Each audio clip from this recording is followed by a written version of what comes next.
दोस्तों नमस्कार। आज मैं बात करने वाला हूँ कि यह जो टाइम है, यह समय अभी खासकर इस वक्त को यदि मैं देखूँ, ये बहुत ज़्यादा इम्पोर्टेंट है अंगिका और अंग के लिए। देखिए मैं बताता हूँ कैसे। जब मैथिली को एक हिंदी की बोली से एक स्वतंत्र भाषा का दर्जा मिला, वो सबसे बड़ा एक ब्लंडर था इंडियन गवर्नमेंट के लिए और उसे 8वीं अनुसूची में शामिल करने के लिए।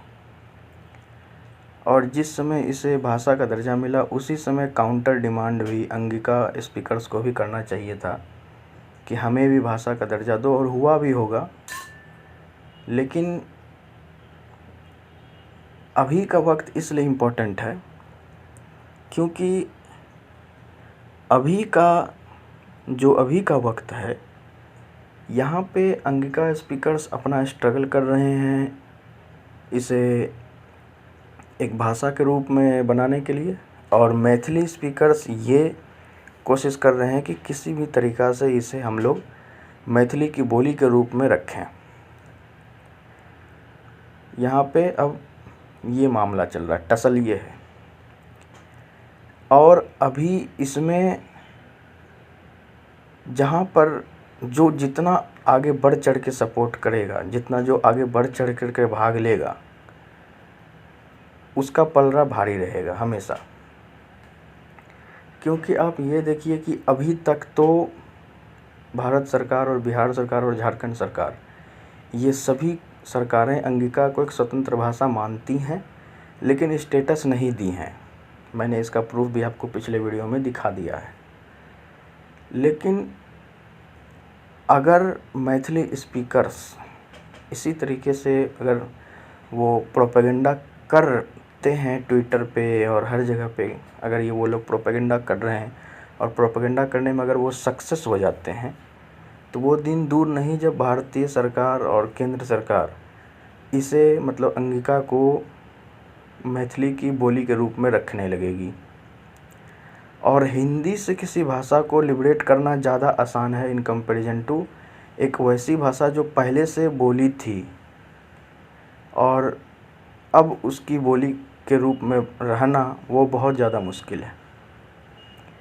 क्योंकि कोई भी भाषा को जब किसी दूसरी भाषा के बोली के रूप में रखा जाता है, तो वो जो है ना, मतलब बहुत स्ट्रगल करना पड़ता है उससे बाहर निकलने के लिए। और मैथिली स्पीकर्स ऐसा क्यों कर रहे हैं वो तो आप लोग सभी को पता है। मैथिली स्पीकर्स, उनको अपना मिथिला स्टेट चाहिए, और वो लोगों को जो मेन मुद्दा वही है कि उन्हें अपना एक मिथिला राज्य चाहिए।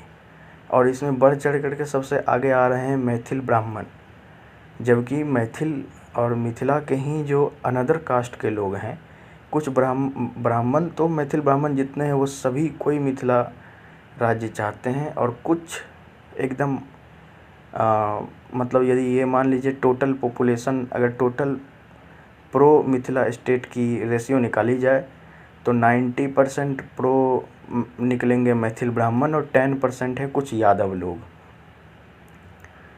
तो ये रेशियो है उनका। बाकी अभी मिथिला में ही जो अनदर कास्ट के लोग हैं, वो लोग नहीं चाहते हैं अलग स्टेट मिथिला। खासकर बेगूसराय और मुजफ्फरपुर और वैशाली वगैरह के लोग तो बिल्कुल नहीं चाहते हैं कि बिहार का कोई और बाइफर्केशन हो। लेकिन दरभंगा, मधुबनी, सहरसा और कुछ हद तक कहा जाए तो आपका सुपौल वगैरह के क्षेत्र के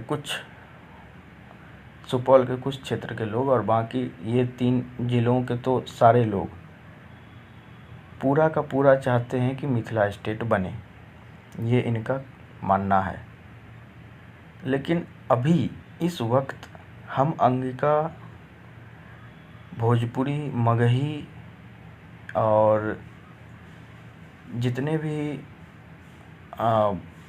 अगर आप बज्जिकांचल और बज्जिका को मानते हैं तो जो बज्जिका स्पीकर्स हैं और जो सुरजापुरी हैं, इन सभी को अभी हम लोग यदि एक नहीं हुए, यदि हम लोगों ने आज बिहार के लिए नहीं लड़ा, बिहार को एक रखने के लिए, तो जिस तरीके से ये लोग पॉलिटिकल सपोर्ट पा रहे हैं और जिस तरीके से ये लोग आगे बढ़ रहे हैं, वो दिन दूर नहीं जब इनके पास इतना पॉलिटिकल सपोर्ट हो जाएगा कि ये लोग केंद्र में आकर के फिर बिहार का बाइफरकेशन करवा देंगे। क्योंकि आप ये देखिए, झारखंड का जब बाइफरकेशन हुआ तो उसको लीड कर रही थी झारखंड मुक्ति मोर्चा, लेकिन सपोर्ट किसका मिला? भाजपा का। केंद्र सरकार का सपोर्ट मिला तभी बना झारखंड, उत्तराखंड और छत्तीसगढ़। तो यही बात है, इसीलिए भोजपुरी स्पीकर्स, अंगिका स्पीकर्स और मगही स्पीकर्स तो हमेशा ही बिहार के साथ रहना चाहेंगे। लेकिन भोजपुर में भी कुछ ऐसे भोंसड़ी वाले और ऐसे दलाल बैठे हुए हैं जो कि बिहार को बांटना चाहते हैं। उन्हें लगता है कि यदि उन्हें अपना राज्य मिल जाएगा तो वो जर्मनी और फ्रांस के जैसा डेवलपमेंट कर लेंगे और जो भोजपुरी में जितने भी अश्लीलता और बुराइयां हैं वो सभी ख़त्म हो जाएंगी। हालांकि ऐसी घटिया सोच के लोग मात्र 0.01% हैं, तो उनको आप लोग सीरियसली मत लेना, सबसे पहली बात तो मेरा इस वीडियो का मेन मकसद यही था बनाने का कि अभी का जो समय है, जो अभी का समय है, इस वक्त का समय, ये बहुत क्रूशियल और बहुत इम्पोर्टेंट है। क्योंकि यदि हम लोग अभी अगर अंगिका को एक अलग भाषा के रूप में मतलब दिखाना शुरू कर दें और अंगिका को एक भाषा के रूप में यदि हम लोग बढ़ चढ़ करके आगे लेकर जाएं, तो जो अंगिका भाषा विचाराधीन है, हो सकता है एकाएक, क्योंकि सिर्फ अंगिका को तो नहीं मिलेगा, सिर्फ अंगिका को तो भाषा का दर्जा मिलना बहुत मुश्किल, क्योंकि अंगिका में ही क्योंकि अंगिका को भाषा का दर्जा अभी तक नहीं मिला है। इसका सबसे बड़ा कारण अंगिका स्पीकर्स ही हैं। तो हो सकता है कि भविष्य में केंद्र सरकार अंगिका, भोजपुरी, मगही का तो बहुत कम चांस लग रहा है, लेकिन अंगिका, भोजपुरी और बुंदेली, अवधी, बघेली, इन सब डायलेक्ट्स को हो सकता है फ्री करके या लिबरेट करके एक अलग भाषा के रूप में दे। और जब भी देगी तो 3-4 डायलेक्ट को ये ज़रूर लिबरेट करेगी।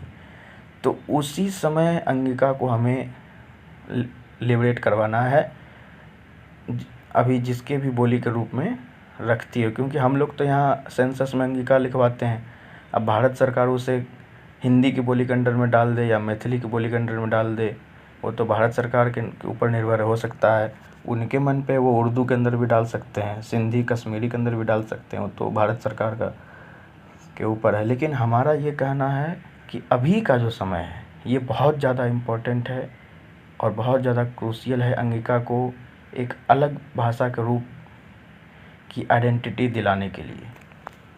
क्योंकि जिस तरीके से मैथिली स्पीकर्स अंगिका को मैथिली की बोली के रूप में दिखाना चाह रहे हैं, उतना ही हमें उनको काउंटर भी करना होगा।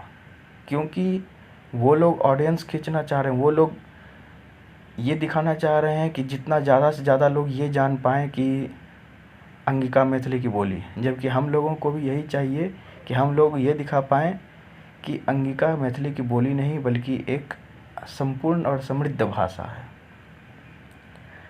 तो इसी नोट के साथ अब मैं इस वीडियो को समाप्त करता हूँ।